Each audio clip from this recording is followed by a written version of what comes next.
Discourse 17, Saint-Germain, Invocation. Thou mighty, infinite presence, all-pervading intelligence, all-pervading substance of light, thou mighty presence, thou ascended Jesus Christ, now manifest through his mighty radiance. We give praise and thanks unto the light, unto thee, O mighty brother. We give praise unto the central sun, to the one from whose ray we receive today. Out of the fullness of thy radiant life, O God, we bow in adoration before thy mighty presence. I bring you greetings from the great Master or God Meru, whose messenger is Nada. He is the one great mountain of this earth, whose mystery shall one day be explained, as the Master Himalaya is to the Himalayan range. Nada is with me in the golden city, upon whose twin rays we come forth today. During these next 7 weeks, as designated and as you have felt, our joint ray shall come to you each time from the golden city. The Discourse. When the students are strong enough to bear it, we will bring forth in descriptive expression one of the most stupendous expressions of the right use and wrong use of this mighty I Am presence. This actual experience took place in what is now the Andes Mountains in South America at a remote period when the children of God first began to forget their source and to claim the mighty energy of which they were aware as their own. Only through that authority could such an experience take place. Students and mankind have but a small conception, even in the distress they have created for themselves, of how mightily this force was used at one time for selfish purposes. A similar condition has never before been known. There still remains today the subterranean city which will be described and in which this activity took place. Oh, that the children of God would awaken to the stupendous activity that the powers of light use for the good of humanity when their attention is sincerely focused on that light.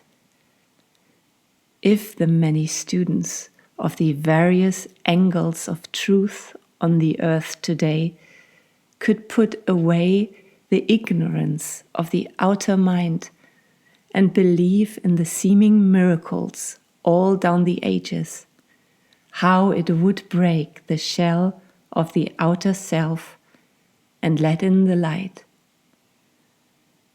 The faith to believe in the things not seen is one of the greatest means to open the door to the conscious activity of the light of the I Am presence. As you use the automobile and airplane to cover distance quickly, so does the great I Am presence use the body. The body represents the airplane, and the mind is the mighty motor through which the I Am presence propels it. Students, I am sure, have not understood how subtle a form doubt takes at times. Where there is a questioning in the mind, knowingly or unknowingly, concerning the all-power of the I Am presence, it is a subtle form of doubt. Those who want or attempt to argue the question of the reality of the great truth of life, whether they believe it or not, are admitting doubt into their lives. In this day, no sincere, reasoning mind, once turning its attention and keeping it firmly fixed on the I Am presence, can argue, doubt, or question the omnipotence of that I Am presence. The scarcely recognizable form of doubt that lets into the mind argument concerning the source of its being is but a lack of strength to stand up against the law of resistance, by which growth in the outer can be measured. There is a vast difference between sincere questioning to know the truth and the human propensity to argue against the very reality they want to believe. We always welcome earnestly sincere questioning for truth, but we will have nothing to do with that nature whose dominating propensity is to argue against the reality of truth. The more the argument of truth is admitted into the life of an individual, the greater the barrier that one sets up to surmount before the distant day when he does surmount it. The students who criticize, condemn, or sit in judgment upon this channel of the truth's expression will surely find themselves standing upon the edge of a precipice into which they may plunge at any time, for no reason in the world except their own creation. I wish all to understand this radiance of the light has been established for a certain definite purpose, and it will go forth doing its work regardless of any personality or of all personalities in existence. I say this plainly that the students of this radiation may understand they are dealing with mighty forces which are as real as reality can be.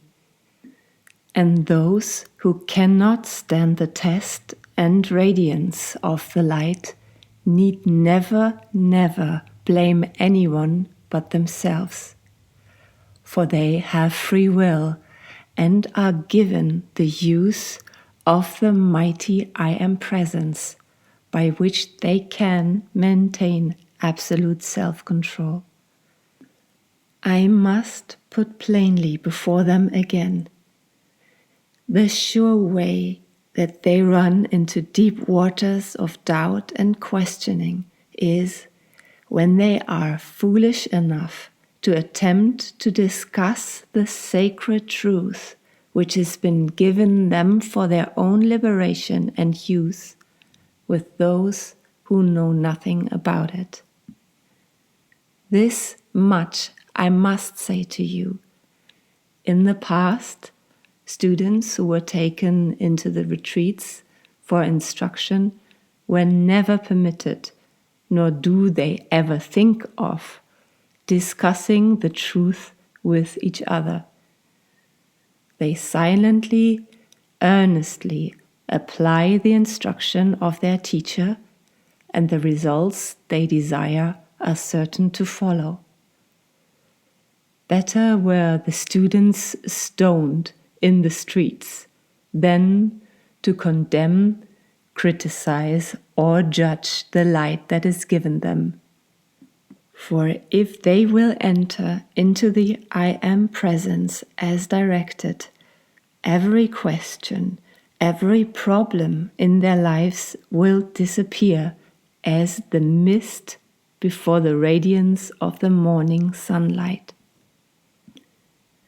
I take it that all the students are strong enough to hear the truth and use the strength of the I Am presence to govern and control the outer, so they may receive the full presence, love, wisdom, power, and opulence of the great and mighty I Am presence, which enables them to think, to feel, to live, and which has given them the desire to reach for the truth, the light.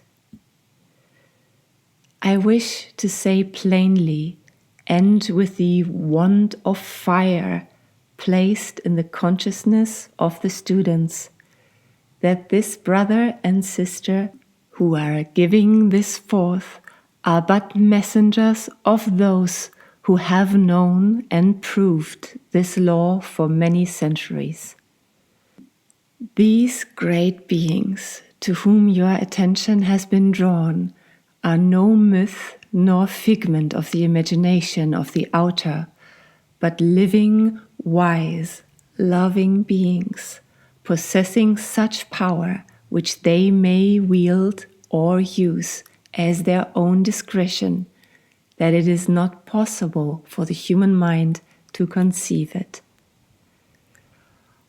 Always before there has been great, almost limitless time in which the student could wander about making his decision, whether he wished to act in the light or wander on in ignorance of its mighty presence and power. The cosmic cycles have turned again, again, and again, until the time has come when the children of God must make their decision final, whom they will serve.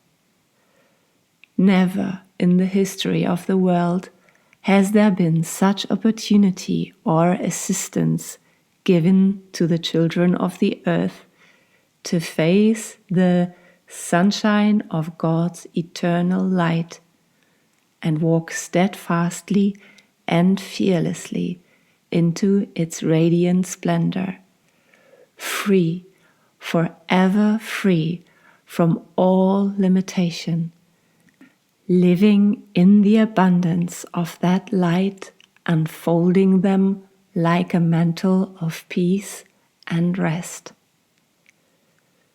Again, I say to the beloved students, if you cannot feel in your hearts the truth of these instructions brought to you on a golden platter, then don't ever, in the name of your I Am presence, say or do that which would discourage another from the light he might receive.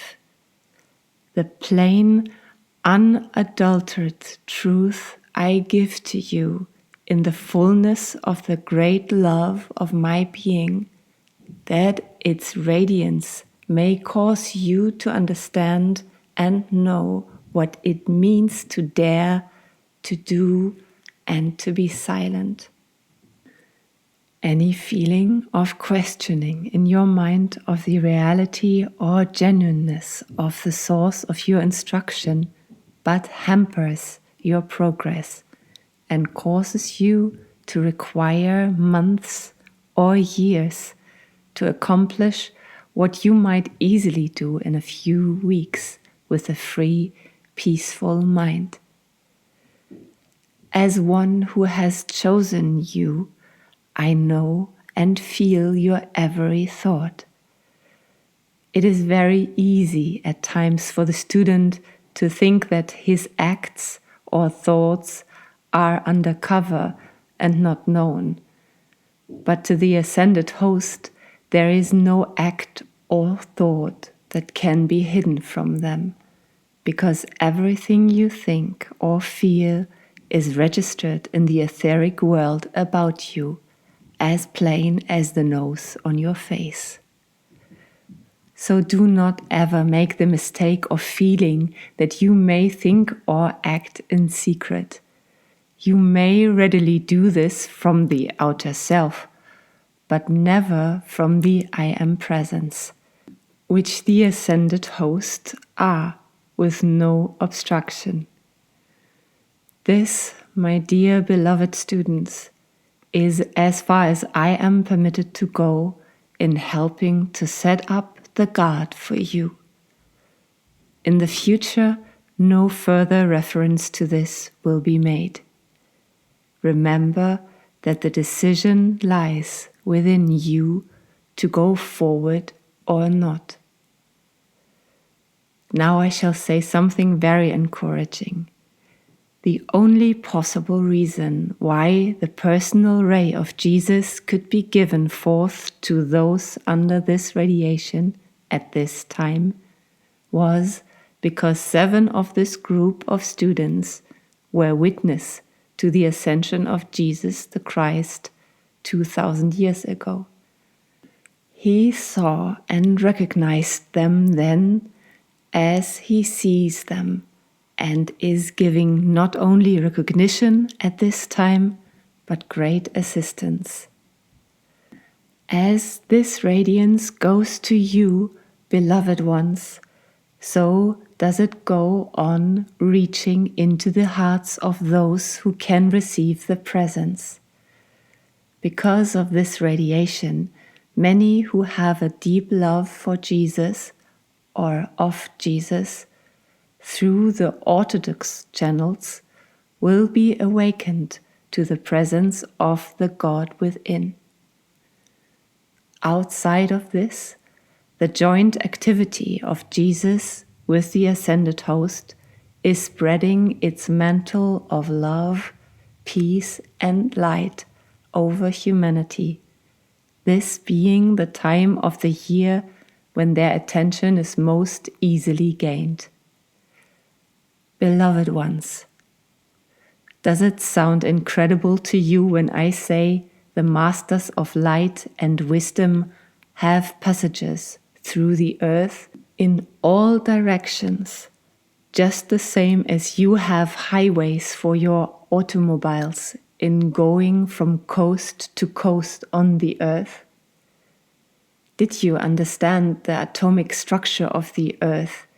You would not feel this such an incredible thing, for those great ones who have assisted the progress of humanity from the beginning have but to use certain rays, and they walk through the earth as easily as you would walk through the water.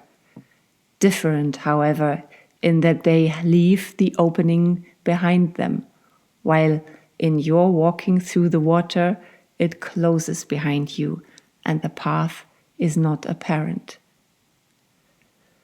Just so with the great beings who have blazed the trails for humanity into the light. The trail remains that those children of lesser light may always find the pathway and follow it. If at all times they should make a mistake and turn on to the byway, they have the I Am presence to call them back to the main power and carry them forward until they too may be torchbearers or trailblazers to those still following on.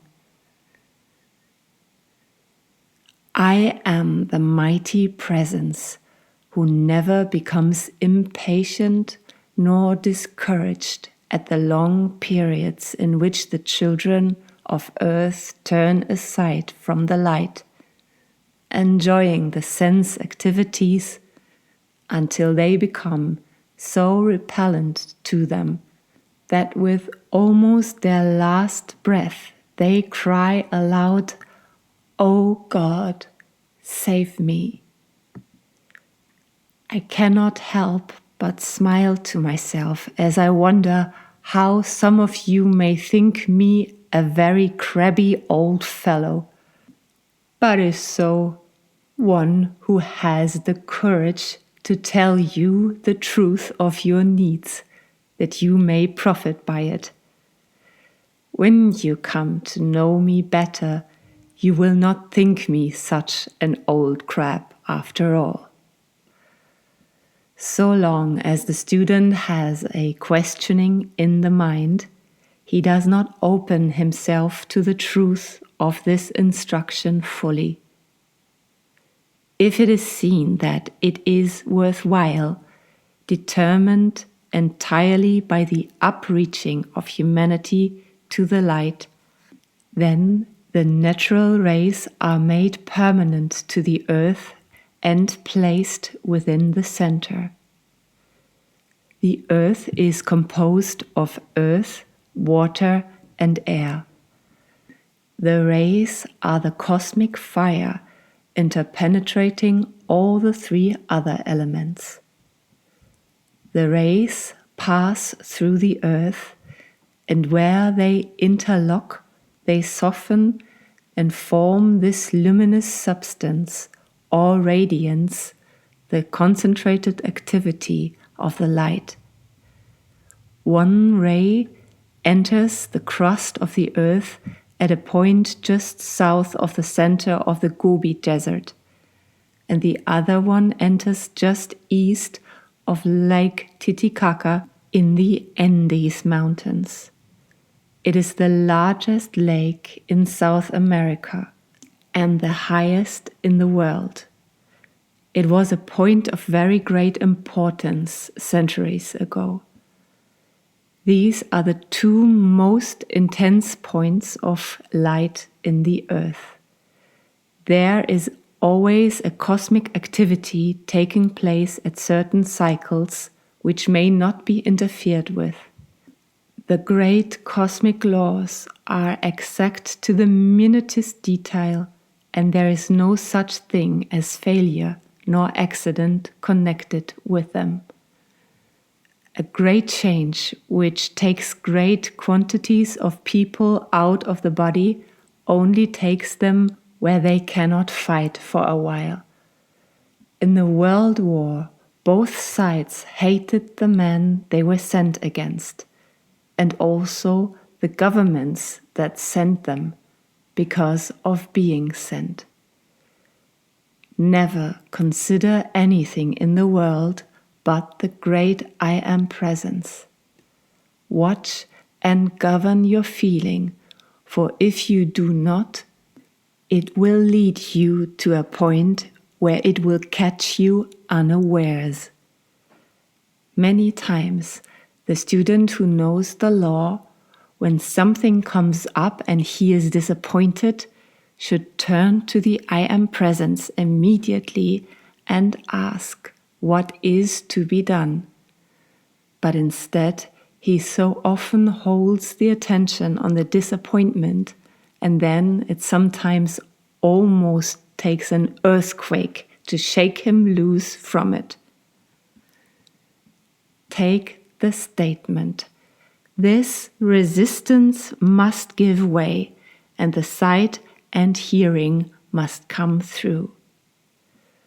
Take the firm statement, "I am the presence of your perfect sight and hearing," to heal those conditions. Each should take the statement, "I am my perfect sight and hearing." The Arabian Nights tales. They originally came from the masters who gave them out as a veiled truth to help humanity, and those who believed them through faith, received marvelous manifestations.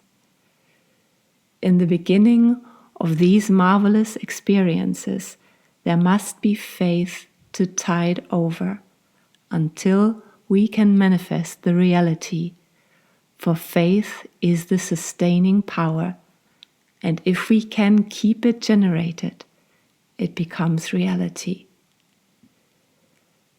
There are always the two activities of the law when you get deep enough into the action of it.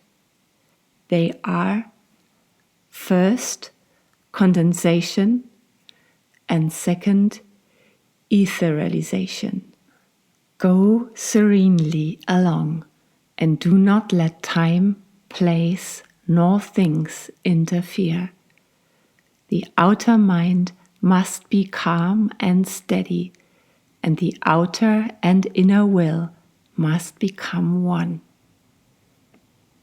As the attention is fixed on it with firm determination, more and more of the inner operation is revealed until you can consciously manipulate it. Benediction.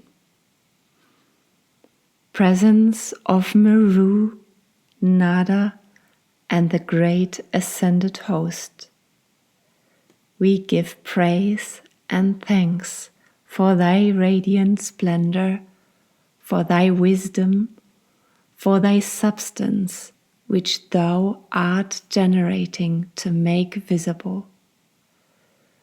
We give praise and thanks that thy great wisdom and intelligence are one with the great I Am, which I am, ever bringing more of itself forward into conscious action.